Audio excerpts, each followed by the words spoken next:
Leos, thanks for, first of all, thanks for being here once more with this, I think, how do you get the idea of doing this, such a, I think, more personal movie, and how did it get, what you wanted to express when you have done it? I explained it in the beginning that it's a museum in Paris, Beaubourg Pompidou Center, that asked for an exhibit that I would conceive an exhibit, and they wanted a little film like a self-portrait, and so I didn't see myself doing a self-portrait, but the title came first. When I found the title, I thought, let's try. Then I didn't do the exhibit. The film was supposed to be 10 minutes, and I went on because for the first time I edited by myself. So the film was really imagined with the editing. Yeah, this is the film when you have most of all your reference, and your cinema is in there, and as well your personal life is something really, if is not auto-portrait, is almost what you, in a way, what you make your life, you know, this, and in that, you know, you feel that cinema is present from the first image of it.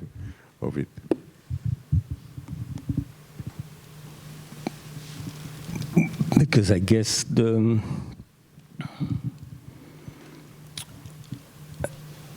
my life, like many lives, maybe, started to take shape with cinema.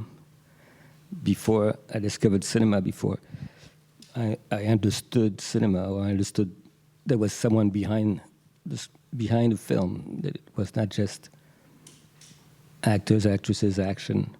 There has to be someone behind. Yeah, I understood that pretty late. And at the time, the person behind was almost always a man. There were very few women directors in the late 70s, 80s. So once I discovered that, and I thought, you know, that's the only place I can maybe live. There's so much gratitude that I guess that's what I wanted to express, I guess. And you feel that there, because a lot of time you didn't know the film was finished or not, but you feel now that really here you put everything that you wanted to put about when you started. It's a work in progress or not in progress, maybe in regress, I don't know, but because it is the point of view of a child in a way. But I could go on, I mean, I might go on, because I like doing it, I liked editing, it's a film, it's a home movie, you know, it's really made at home. So, I'm insomniac, so you have one or two ideas, or one or two images, or one or two feelings in the night, and in the morning you can right away put something together. And I never, you know, if you're missing a shot for the moment, you can use your iPhone, or I could, you know, use something on the internet, and then I think I would replace it later. And at night I could record my voice on my phone. So it's really, it's a home movie made with my dogs and my daughter. I think it's a lot of, you know, saying, not, you know, kind of, the mot escapes me, but it's a kind of a letter of love to the people that were, you know, important for you, and as well, the presence of your image and your alter ego Denis Lavant, and the shots with of the films with Juliet, with Katerina Golubeva, avec your daughter. All of this is like such what you say, emotional film for us and for you. I think it should be as well, I think. Well, because I would not have made the same films, or I would not have made films without these people. And it's very hard for me to know what films I would, if any, I would have made if I hadn't met Denis Lavant, let's say, or the actresses in my films, etc.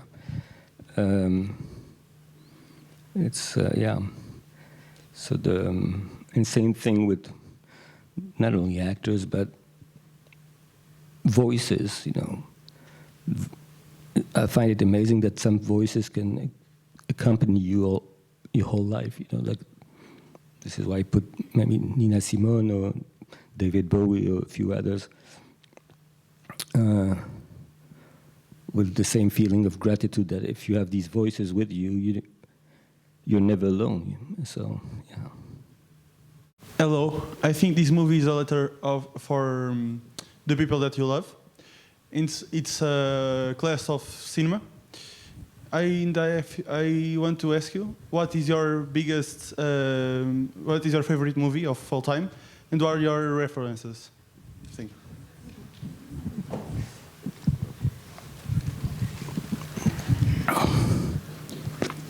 Of course, I wouldn't know. I stopped watching films, but I saw many films.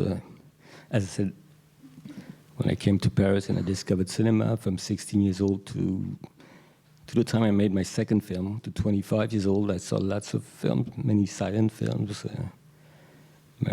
many foreign films, many new wave films, etc. I wouldn't know. And also, it depends on your age. You don't have the same feelings at 16 at later. So yeah, I don't know. Questions? Hello, I have one question. So basically, as far as I understand, this film gives the whole the very free interpretation. So you can take everything you need in the film. You can see all of the thing, and you can decide for yourself what to feel, what to get. And here I've just noticed something.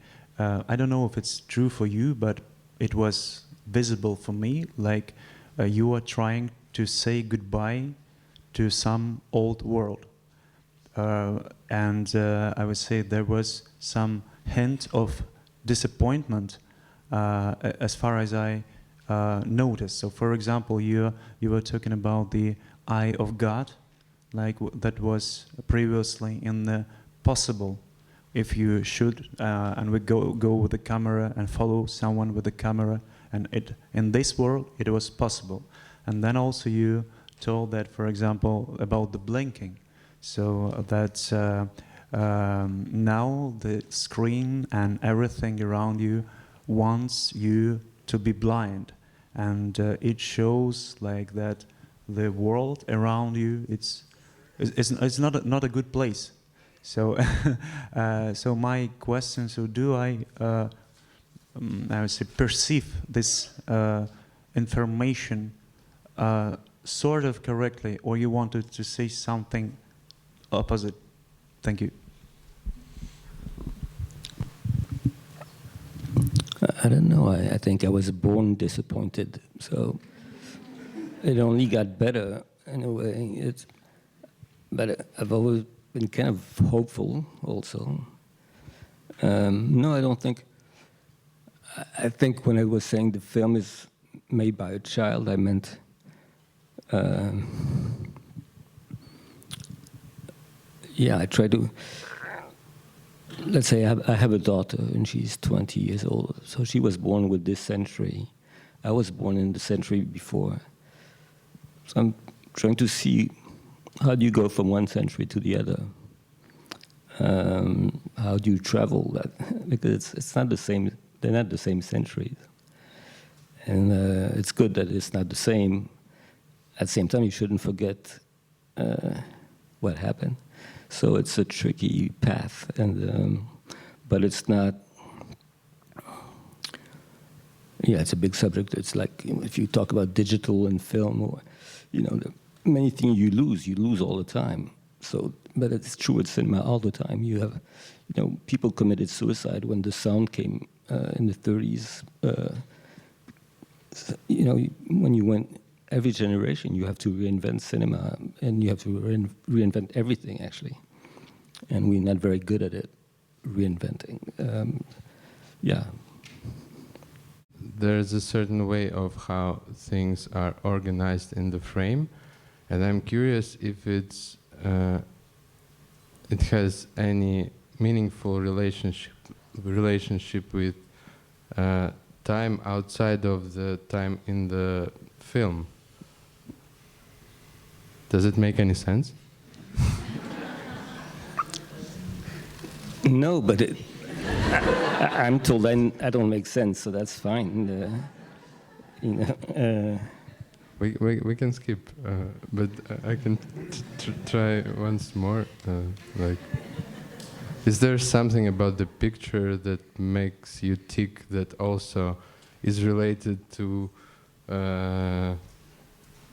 time? Time. I think you're more drunk than I am.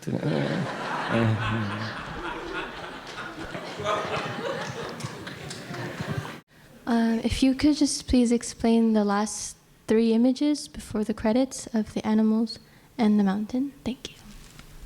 I think that you have to talk. I was wondering if you could explain the last 3 images before the credits, the animals and the mountain. I have to remember. Yeah, I think, because I think that, I'm talking about beauty. Wait, what? I have to remember. I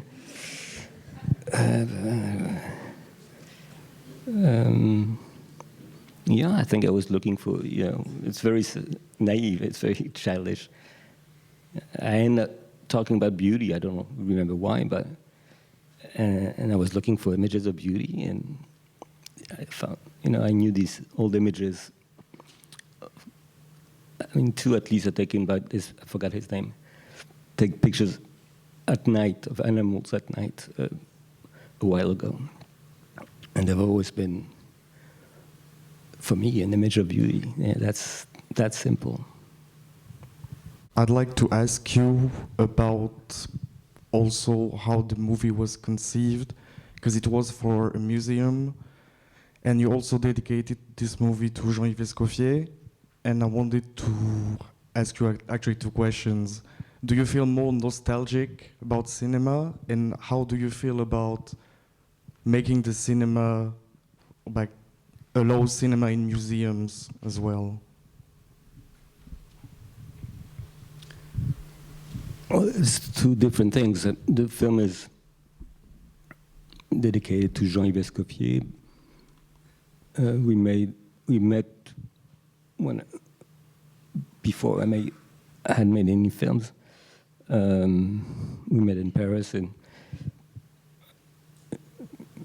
we made 3 films together in the 80s. And he was like my brother, or he was older, he was 10 years older. And then we went different ways, and then he died. So it's not nostalgia, it's just a loss. But I try not to, I'd rather be furious than nostalgic. I don't like the feeling of nostalgia at all. So usually I feel, I can be angry or furious rather than nostalgic, and that hopefully propels me. Hello. I just wanted to know if Pompidou wouldn't invite you to make an exhibition, you were not planning to make any movie for now? How was your mind in this time about doing movies, making movies?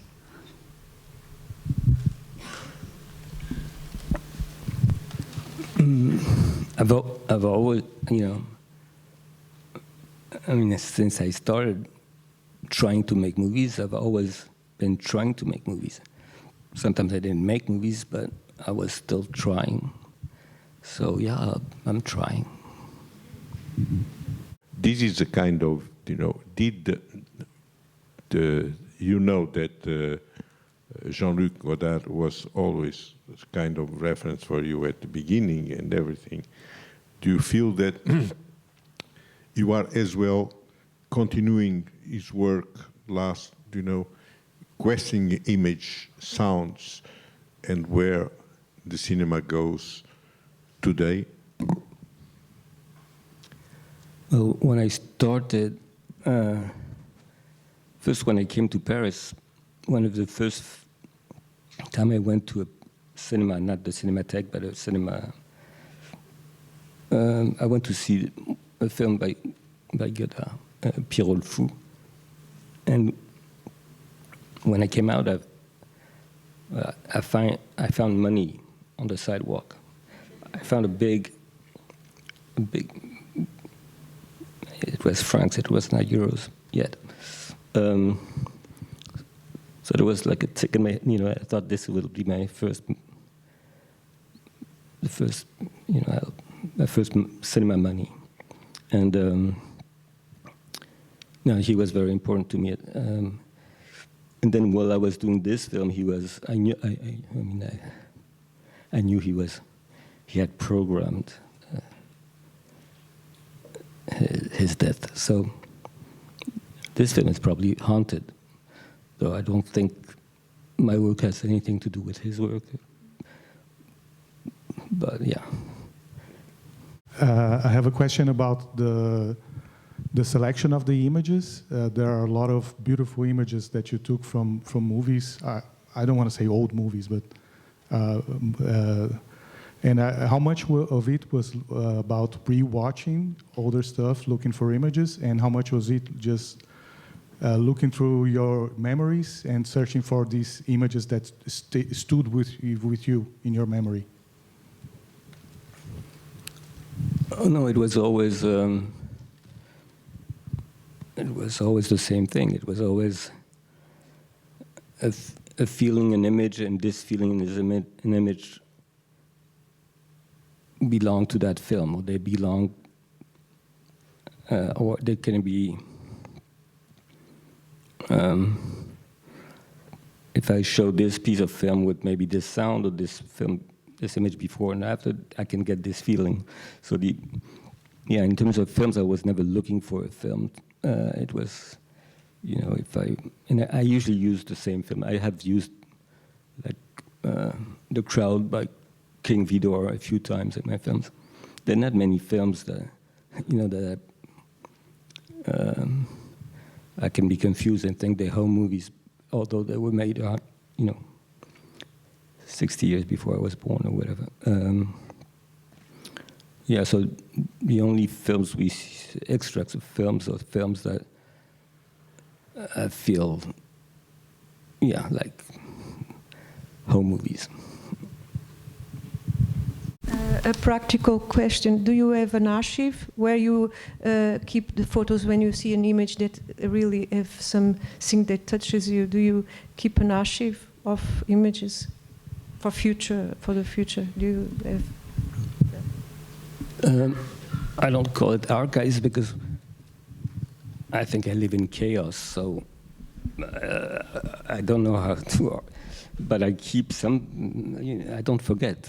Then sometimes I have trouble finding again, but whether it's an image, a sound, a music, whatever. Or if I forget, it comes back when you hit that note. If you're trying to express that whatever feeling, it comes back. Yeah.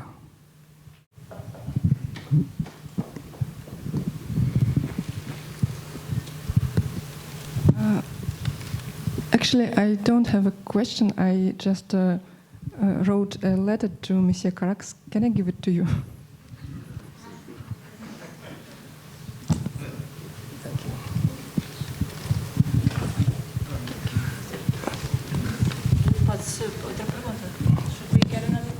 Okay, he will answer next year when he will come back. I don't know if you have any question, last one, but you want once more? Yes, the last one, a short one. Yeah, so I have my question, and my girlfriend has, so we have just two. So first of all, I'd like to thank you about the beautiness of the picture, because it was really great pleasure for the eyes just to see. And my question was, you mentioned that there are some songs that are like following you all your life, and you are not feeling lonely because of that. And my question was, is it only songs, or also, for example, some images or films or cinemas? What else do you have following you all your life, like, and helping you? So that was first. And the second one? Oh, wait, I have a little question. Why you use? I'll forget a few. So let first. I'll try this first. No, I didn't talk about songs. I talked about voices. Like, you know, it's a of course, some songs I like better. But you know, if I talk about Nina Simone, or so it's a voice, because I never met her. But it's more than a voice. It's like if I hadn't met her, you know. So, yeah. But of course, other things, you know. It can be. I don't read poetry, but you know, sometimes I open a book of poetry and I see it can be a sentence. And then I've had dogs all my life, so they followed me all my life. Yeah. I have a little question. Why you used photos of Roman Polanski? Exactly, Roman Polanski. Why? About Roman Polanski. But I didn't hear the question. What was the question? Why he appears? Why Polanski? It always reminds me when you ask why. It's like this French poet Rimbaud. His mother asked him, "What did you mean with this book?" It was a book called, I don't know how it's called in English, Saison en Enfer. So he said it means, in English it would be, well, it means what it was meant to mean, literally, in every sense. So if I could, you know, I've never talked about Polanski. I don't know him. I'm not interested in Polanski. So if it doesn't work, it doesn't work. But that's what I had to. You know, it's in there. I can't explain it. Maybe it's not. It comes back in Q&As. I should only do Q&Qs, but it comes back. Either I'm accused of defending him, or I'm accused of being aggressive with him, which wasn't the point. I think we have to see the films 2 or 3 times if you want. The film is going to open in Portugal in 2 weeks' time, more or less, in 12. And thank you, and thank you very much. Merci. And,